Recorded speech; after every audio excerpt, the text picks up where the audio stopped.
Welcome to new exam study. दोस्तों आज है 27 जुलाई 2020 और 27 जुलाई 2020 से करंट अफेयर्स के जितने भी इंपॉर्टेंट क्वेश्चन बनेंगे वो हम इस वीडियो में डिस्कस करेंगे।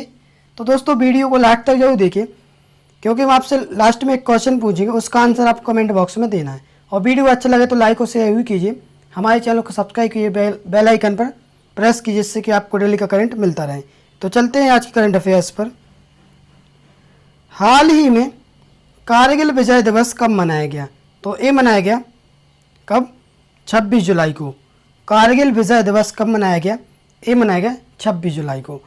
अब बात आती है अदर ऑप्शन की, तो अदर ऑप्शन पर डिस्कस करें तो 25 जुलाई को, जो कि हम आपको पिछली वीडियो में नहीं बताया, 25 जुलाई को मनाया गया विश्व IVF दिवस। क्या? विश्व IVF दिवस, जो कि इम्पोर्टेंट है।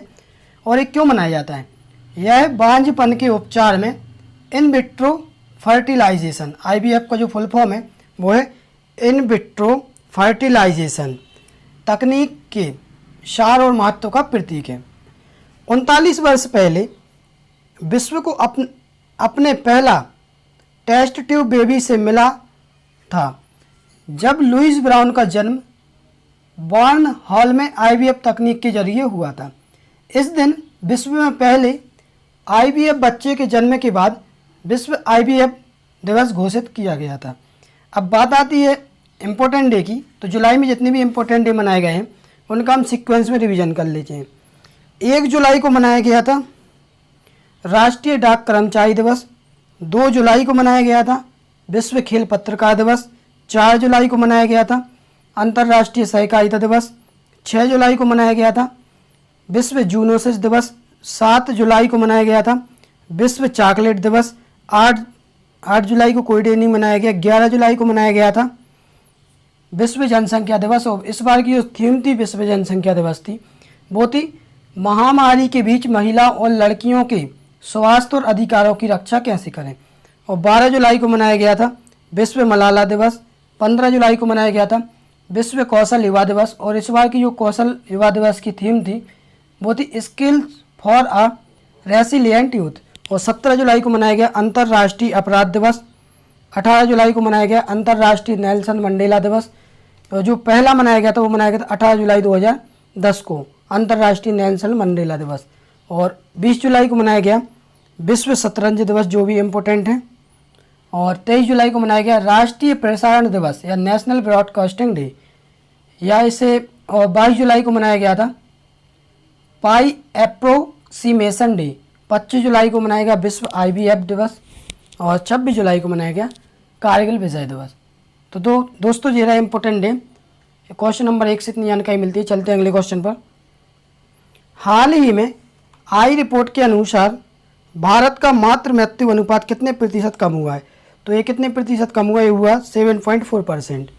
भारत का मातृ मृत्यु अनुपात यानी MMR भी बोलते हैं इसे, MMR 2016-18 में 7.4% कम हो गया है। लेकिन यह अभी भी विश्व स्वास्थ्य संगठन WHO द्वारा निर्धारित सतत विकास लक्ष्य से दोगुना है। भारत के रजिस्ट्रार जनरल द्वारा जारी नमूना प्रणाली पंजीकरण प्रणाली यानी SRS के अनुमान के अनुसार 2016-18 में भारत का MMR 1000 या 113 रहा है, जो 2015-17 में 122 था। तो क्वेश्चन नंबर 2 से इतनी जानकारी मिलती है। चलते हैं अगले क्वेश्चन पर। हाल ही में किस राज्य सरकार ने डिजिटल अर्थव्यवस्था मिशन के गठन को मंजूरी दी है? तो ये किस राज्य ने दी है? यही दी है कर्नाटक राज्य सरकार ने। कर्नाटक मंत्रिमंडल ने कर्नाटक डिजिटल अर्थव्यवस्था मिशन के गठन को मंजूरी दे दी है। कंपनी राज्य में 7000 से अधिक स्टार्टअप, ई-कॉमर्स और अन्य गिग इकोनॉमी कंपनियों को बढ़ावा देंगे। नई कंपनियों को कंपनी अधिनियम 2013 की धारा के तहत 2013 की जो धारा है 8 के तहत शामिल किया जाएगा, जिसमें कर्नाटक सरकार 49% और शेष 51% उद्योगों और अन्य हितधारकों के पास होगी। अब बात आती है कर्नाटक की, तो कर्नाटक के बारे में जान लेते हैं। कर्नाटक में जो है ऑनलाइन कोचिंग प्लेटफॉर्म लॉन्च किया गया, ऐसे बोलते हैं गेट सेट गो का शुभारंभ। और आपथा मित्रा ऐप और मेक संदेश ऐप भी यहाँ पे लागू है, लागू नहीं ऐसे बोलते हैं, लॉन्च किया गया। ये कर्नाटक राज्य ने किया। कोरोना वाच ऐप ये भी कर्नाटक सरकार ने लॉन्च किया। मास्क दिवस 18 जून को मनाया गया था कर्नाटक में। देश का पहला राज्य बना था मास्क दिवस मनाने वाला। और बुखार क्लिनिक स्थापित करने की घोषणा भी कर्नाटक राज्य सरकार ने की है। और कर्नाटक के बारे में और जाने तो कर्नाटक का जो गठन हुआ था वो हुआ था, कर्नाटक का गठन 1 नवंबर 1956 को। इसी दिन मध्य प्रदेश का भी गठन हुआ। इस दिन 14 राज्यों का गठन हुआ था।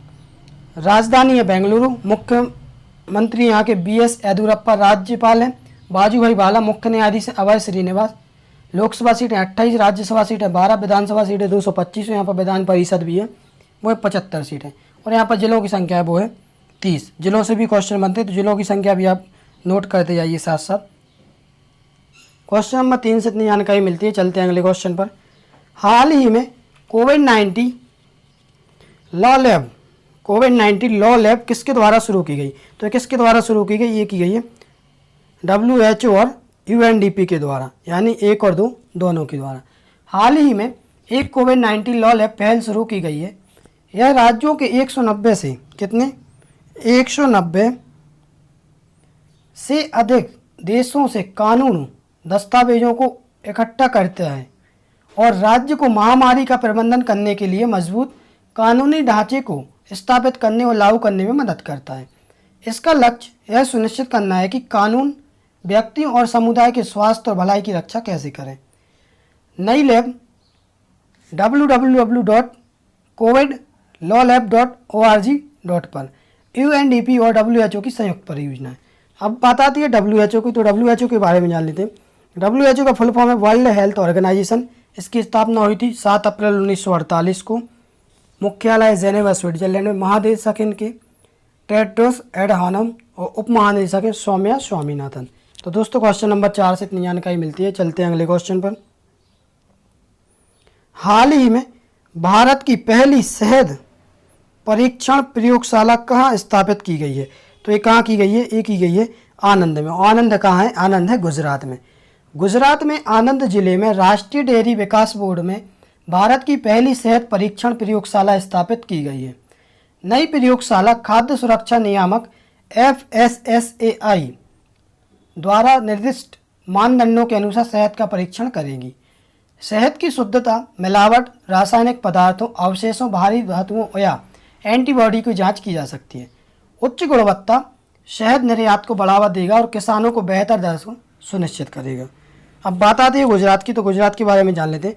First in solar rooftop install हुआ है। टसर गन को पेश करने के लिए भारत में सबसे पहले गुजरात पुलिस रही। सुजलाम सुफलाम जल संचय अभियान भी गुजरात में चल रहा है। नई डिजिटल करेंसी DCEP लॉन्च की गई गुजरात में। क्वेश्चन नंबर 5 से इतनी जानकारी तो मिलती है। चलते हैं अगले क्वेश्चन पर। हाल ही में किसने एक आभासी कार्यक्रम को अपना एक स्टॉप फिनटेक भुगतान समाधान UPI ऑटो पे, कौन सा ऑटो पे लॉन्च किया है? तो ये किसने किया है? ये किया है NPCI ने। किसने? NPCI ने। NPCI यानी national payment corporation of India ने ग्लोबल फिनटेक फेस्ट के एक वर्चुअल इवेंट में अपना one stop fintech payment solution UPI auto पे लॉन्च किया है। यह आवर्ती भुगतानों के लिए समर्पित है और इसका उपयोग कई वित्तीय उद्देश्यों जैसे कि उपयोगिता भुगतान, ट्रेन टिकट आदि के लिए किया जा सकता है। ग्राहक 2000 रुपये तक के लेन देन के लिए अपनी UPI ID या QR स्कैन के माध्यम से ई-मैंडेट बना सकते हैं। National payment corporation of India Bharat में खुदरा भुगतान और निपटान प्रणाली के लिए एक अम्ब्रेला संगठन है। इसका मुख्यालय मुंबई में। तो दोस्तों क्वेश्चन नंबर 6 से इतनी जानकारी मिलती है। चलते हैं अगले क्वेश्चन पर। हाल ही में राजस्थान सरकार ने किस शहर में पहले प्लाज्मा, यहाँ पर प्लाजा नहीं, यहाँ पर प्लाज्मा बैंक होना चाहिए, प्लाज्मा बैंक की स्थापना की घोषणा की है? तो एक किस राज्य सरकार ने की? एक ही है राजस्थान ने की। और राजस्थान ने कहाँ की है? तो ये की है इन्होंने जयपुर में। राजस्थान सरकार अब जयपुर में उच्च संक्रामक कोरोना वायरस रोग से संक्रमित लोगों के लिए राज्य का पहला प्लाज्मा बैंक शुरू करने की योजना बना रहा है। बैंक की स्थापना शहर के सवाई मानसिंह अस्पताल में की जाएगी। स्थापना कहाँ की जाएगी? स्थापना की जाएगी सवाई मानसिंह अस्पताल में। राज्य में अब तक रिपोर्ट किए गए कोरोना वायरस संक्रमण के लिए कुल मामलों की संख्या 34,178 तक पहुंच गई। कितनी पहुंच गई है? 34,178 तक पहुंच गई है, जिसमें 9,029 मरीज इलाज करवा रहे हैं और 23,000 लोग ठीक हो चुके हैं। अब बात आती है राजस्थान की, तो राजस्थान के बारे में जानते हैं। राजस्थान का जो गठन हुआ था, वो गठन तो बाद में देखेंगे, पहले देख लेते हैं। स्वास्थ्य मित्र नियुक्त हुआ है राजस्थान में। राजकोप सिटीजन ऐप भी यहाँ पर लॉन्च हुआ है। इस्माइल ई प्लेटफॉर्म राजस्थान सरकार ने शुरू किया है। आयु ए सेहत साथी एवं to consult with doctor online, ये भी राजस्थान में चल रहा है। और बात आती है राजस्थान की। राजस्थान का गठन हुआ था 1 नवंबर 1956 को। राजधानी है जयपुर। मुख्यमंत्री अशोक गहलोत। राज्यपाल है कलराज मिश्र। यहाँ पर लोकसभा सीटें 25, राज्यसभा सीटें हैं 10, विधानसभा सीटें हैं 200 और यहाँ पर जिलों की संख्या है 33। तो दोस्तों क्वेश्चन नंबर 7 से इतनी जानकारी मिलती। चलते हैं अगले क्वेश्चन पर। हाल ही में किसने अपनी वेबसाइट पर committee for analysis of QR यानी क्विक रिस्पॉन्स कोड की रिपोर्ट रखी है? तो ये किसने रखी है? ये रखी है डीबी पाठक ने। भारतीय रिजर्व बैंक ने अपनी वेबसाइट पर कमेटी फॉर एनालिसिस ऑफ यानी क्यूआर क्विक रिस्पॉन्स कोड की रिपोर्ट डाली है। समिति का गठन 23 दिसंबर 2019 को आरबीआई द्वारा प्रोफेसर डी पाठक की अध्यक्षता में किया गया था। डिजिटल भुगतान की सुविधा के लिए भारत में क्यूआर कोड की प्रचलित प्रणाली की समीक्षा करने की और सिफारिशें प्रस्तुत करने के लिए इसका गठन किया गया था। अब बात आती है आरबीआई की, तो आरबीआई के बारे में जान लेते हैं। आरबीआई का गठन हुआ था 1 अप्रैल 1935 को कोलकाता में हुआ था। मुख्यालय मुंबई और वर्तमान में गवर्नर है आरबीआई के वो है शक्तिकांत दास। तो दोस्तों क्वेश्चन नंबर 8 से इतनी जानकारी मिलती है। चलते हैं अगले क्वेश्चन पर। हाल ही में किसने आईसीआईसीआई लॉम्बार्ड के साथ साझेदारी में ग्रुप सेफगार्ड इंश्योरेंस के तहत अस्पताल में डेली कैश बेनिफिट शुरू करने की घोषणा की है? तो ये किसने की है? ये की है फ़ोनपे ने। फ़ोनपे ने आईसीआईसीआई लॉम्बार्ड के साथ साझेदारी में ग्रुप सेफगार्ड इंश्योरेंस के तहत अस्पताल में डेली कैश बेनिफिट शुरू करने की घोषणा की है। यह एक से आधारित समूह बीमा उत्पाद है। यह एक अनुकूलित अस्पताल भर्ती नीति है जो फ़ोनपे उपयोगकर्ता को कोविड-19 सहित चोट या बीमारियों के कारण अस्पताल में भर्ती होने पर एक सुनिश्चित राशि प्राप्त करने की अनुमति देता है। दावे के लिए अस्पताल के बिल की आवश्यकता नहीं है। तो दोस्तों क्वेश्चन नंबर 9 से इतनी जानकारी मिलती है। चलते हैं अगले क्वेश्चन पर। हाल ही में साहिल सेठ को किस संगठन के लिए चैम्बर्स ऑफ कॉमर्स की युवा नीतियों की समिति के लिए एक मानद सलाहकार नियुक्त किया गया है? तो ये किस संगठन के लिए किया गया? ये किया गया है ब्रिक्स के लिए। साहिल सेठ को 2020 से 23 तक की अवधि के लिए, और अवधि क्या है 2020 से 23, कितनी 2020 से 23 तक की अवधि के लिए ब्रिक्स चैम्बर्स ऑफ कॉमर्स की युवा नेताओं की समिति का मानद सलाहकार नियुक्त किया गया है। वे मुंबई कस्टम्स के डिप्टी कमिश्नर हैं। मुंबई के वर्तमान में डिप्टी कमिश्नर हैं और वे 2011 बैच के, कौन से 2011 बैच के भारतीय राजस्व सेवा अधिकारी हैं। एक मानद सलाहकार की भूमिका स्वैच्छिक आधार पर होती है और इसमें कोई वित्त शामिल नहीं होता है, जो इसे एक परिश्रमिक रहित नियुक्ति बनाता है। तो दोस्तों क्वेश्चन नंबर 10 से इतनी जानकारी मिलती है। चलते हैं अगले क्वेश्चन पर। हाल ही में किस राज्य सरकार ने नहर आधारित जल परियोजना को मंजूरी दी है? तो ये किस राज्य ने दी है? ये दी है पंजाब ने। पंजाब सरकार ने अमृतसर और लुधियाना के लिए 285 कितना 285.71 मिलियन डॉलर लगभग 2130 करोड़ रुपए की लागत वाली विश्व बैंक की सहायता प्राप्त नहर आधारित जल आपूर्ति परियोजना को मंजूरी दी है। मुख्यमंत्री कैप्टन अमरिंदर सिंह की अध्यक्षता में हुई कैबिनेट की बैठक में यह निर्णय लिया गया है। International bank for reconstruction and development यानी IBRD 70% कितना 70% या $200 मिलियन का वित्त देगा। अब बात आती है विश्व बैंक की, तो विश्व बैंक के बारे में जान लेते हैं। विश्व बैंक का जो मुख्यालय वो है वाशिंगटन DC यानी यूनाइटेड स्टेट और राष्ट्रपति हैं डेविड मलपास। विवरण international bank for reconstruction and development और द इंटरनेशनल डेवलपमेंट एसोसिएशन। तो दोस्तों क्वेश्चन नंबर 11 से इतनी जानकारी मिलती है। चलते हैं अगले क्वेश्चन पर। हाल ही में भारत ने कब तक 60% अक्षय ऊर्जा के लक्ष्य को निर्धारित किया है? तो ये कब तक के लिए किया है? ये किया है 2030 तक के लिए। भारत में 2030 तक स्वच्छ स्रोतों से विस्थापित बिजली उत्पादन क्षमता का लगभग 60% होगा। अक्षय ऊर्जा क्षमता 2030 तक 510 गीगावाट, कितना 510 गीगावाट को छू लेगी, जिसमें 60 गीगावाट जल विद्युत भी शामिल होगा। Braiding the curve 2025 forecast for electricity demand by sector and state in the light of COVID epidemic नामक एक रिपोर्ट भी जारी की गई। तो दोस्तों क्वेश्चन नंबर 12 से इतनी जानकारी मिलती है। चलते हैं अगले क्वेश्चन पर। हाल ही में भारत ने किस देश को $1 मिलियन की चिकित्सीय सहायता प्रदान की है? तो किस देश को की है? ये की है उत्तर कोरिया को। भारत ने उत्तर कोरिया को लगभग $1 मिलियन अमेरिकी की चिकित्सा सहायता दी है। यह WHO से प्राप्त एक अनुरोध के जवाब में किया गया था। चिकित्सा सहायता कोरिया में चल रहे WHO एंटी ट्यूबरकुलोसिस प्रोग्राम के तत्वावधान में है।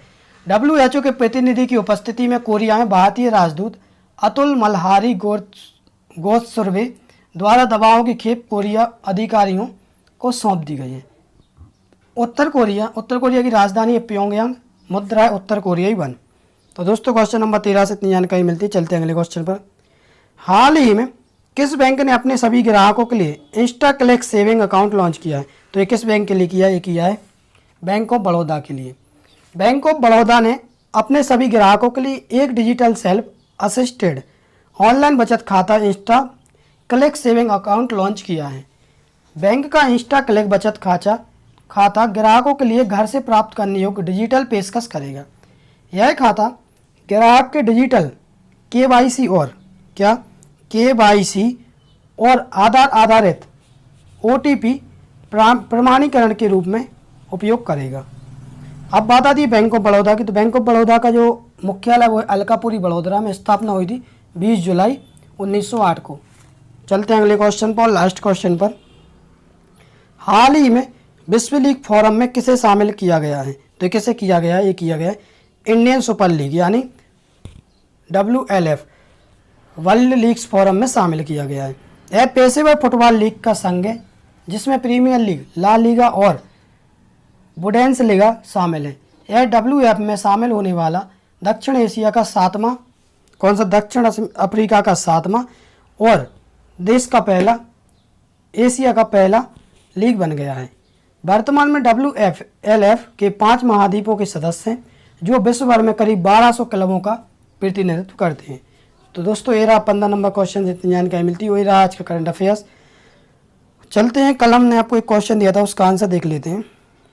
हाल ही में किस देश ने जुलाई 2020 में मंगल ग्रह पर अपना पहला स्वतंत्र प्रोब लॉन्च किया है? तो किस देश ने किया? ये किया है चीन ने। इसका आंसर बहुत से लोगों ने सही दिया, बहुत से लोगों ने डिटेल में लिखा। अच्छा लगा। चीन के बारे में भी बताया बहुत से लोगों ने। चीन का तो आपको पता ही होगा। और हम आपको कल के लिए क्वेश्चन देते हैं, उसका आंसर भी आपको कमेंट बॉक्स में देना हो। जितना भी आपको डिटेल में पता हो उतना आपको बताना है। हाल ही में केंद्रीय स्वास्थ्य मंत्रालय में नए स्वास्थ्य सचिव के रूप में किसे नियुक्त किया गया है? तो ये जिस